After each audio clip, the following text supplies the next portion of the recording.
मैं इसी सवाल को लेकर सीधे महंत नारायण गिरि जी के पास चलता हूं। महंत जी, आपको भी यकीन नहीं हो रहा होगा जैसे मेरे कानों को यकीन नहीं हो रहा है, लेकिन सवाल यह है कि मठ की संपत्तियों को लेकर इस तरह के विवाद क्यों समय समय पर सामने आते हैं?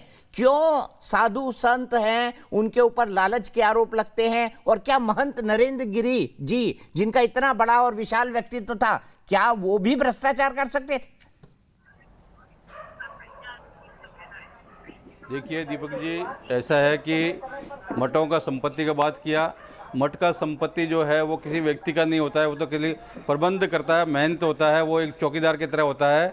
और प्रबंध जो मेहनत है, जो बड़ी मेहनत करता है, वो मेहनत है, उसका संपत्ति ना बिक्री करने में ना अधिकार, किसी प्रकार का अधिकार भी नहीं होता है। अखाड़ों की तरफ से गाइडलाइन होती है। एक सिपाही जैसा होता है कि 24 घंटा उसकी ड्यूटी होती है, वैसे ही साधु का मंदिर व्यवस्था में वो 24 घंटे उसकी मेहनत की रहती है। और कुछ लोग जो षड्यंत्रकारी होते हैं, जो मंदिर के आसपास जो सेवा करने वाले हैं, वो किसी तरह का षड्यंत्र करते रहते हैं। और बहुत से लोग आप देखते हैं कि दुनिया में आजकल जो है एक मकान में दो रजिस्ट्री हो जाती है। तो इस तरह से जो है बहुत से दुष्ट लोग होते हैं। परंतु मैं कहता हूं कि नरेंद्र गिरि जी महाराज जो है बहुत अच्छे मित्र थे हमारे, बहुत व्यवहारिक थे, और वो बहुत ही साहसिक व्यक्ति थे। और हमेशा से निर्णयात्मक, जैसे कोई बहुत से विषय आते थे जिसमें से सब लोग जो है अखाड़ा परिषद के बहुत से लोगों को मन में ऐसा होता था कि कहीं न कहीं निर्णय लेने में जो है वो सक्षम नहीं है। तो ठीक है, मैं आपको रोकूंगा 1 मिनट। उत्तराखंड के मुख्यमंत्री पुष्कर सिंह धामी जी मेरे साथ जुड़ गए हैं। धामी जी, मैं आपसे जानना चाहूंगा, आनंद गिरि को हिरासत में लिया गया है, महंत आनंद गिरि को, क्या अपडेट है आपके पास और क्या आरोप है उन पर? आपके हिसाब से क्या बताया आपको उत्तर प्रदेश पुलिस ने?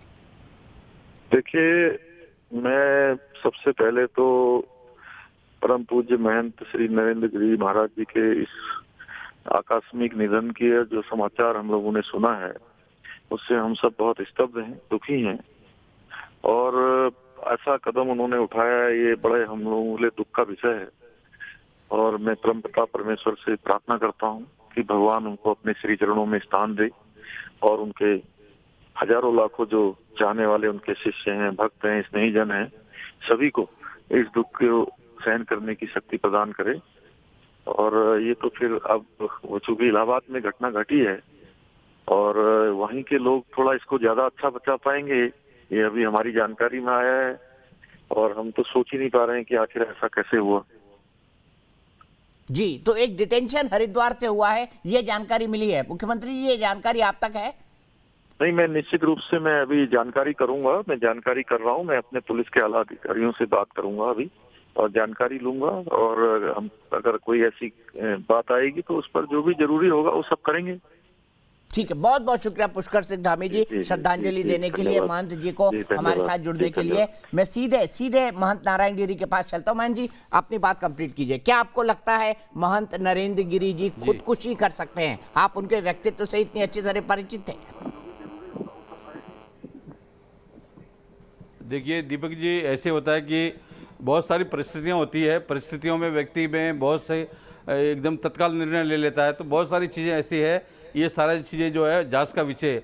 जांच हम लोगों ने विशेष रूप से मुख्यमंत्री जो उत्तर प्रदेश के है उनसे निवेदन किया है कि सीबीआई जांच हो और उसमें दूध का दूध और पानी का पानी हो जाए, कि ये सीबीआई जांच होना चाहिए। कि नरेंद्र गिरि जी महाराज जो है वो सबके हित में, किसी का भी बुरा नहीं चाहते थे और अच्छे व्यक्ति थे, और हमेशा से सबका हित हम लोग हमेशा मिलते रहते थे।